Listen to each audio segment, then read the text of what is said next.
दिव्यानी व्यास और स्वागत है आपका जनता समाचार में। चलिए रुक करते हैं आज की खास खबरों पर।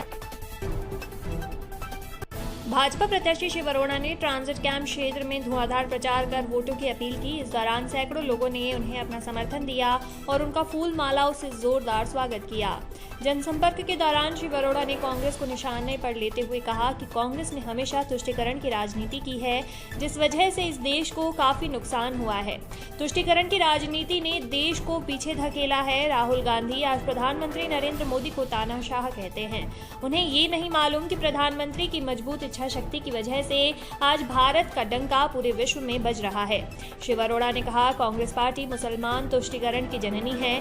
आजादी के बाद नेहरू से आज राहुल गांधी तक ये पार्टी तुष्टीकरण की राजनीति को समर्पित रही है।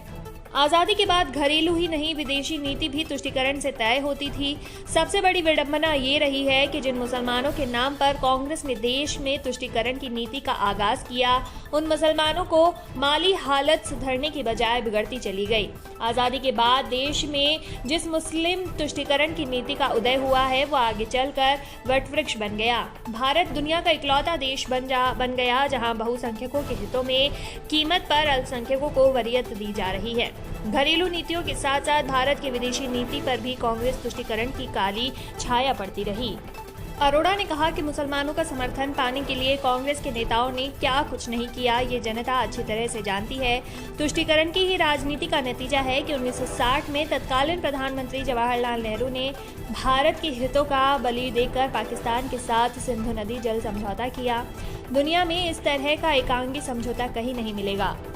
आज ऐसे तुष्टीकरण की नीति को खत्म करने के लिए प्रधानमंत्री मोदी ने कदम बढ़ाए हैं, इसीलिए प्रधानमंत्री मोदी के हाथों को मजबूत करना जरूरी है।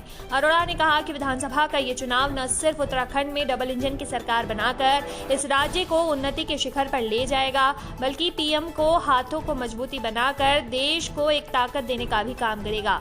उन्होंने प्रदेश और देश की सुरक्षा के लिए और विकास के लिए आगामी 14 फरवरी को कमल का फूल वाला बटन दबाकर वोट करने की अपील की है।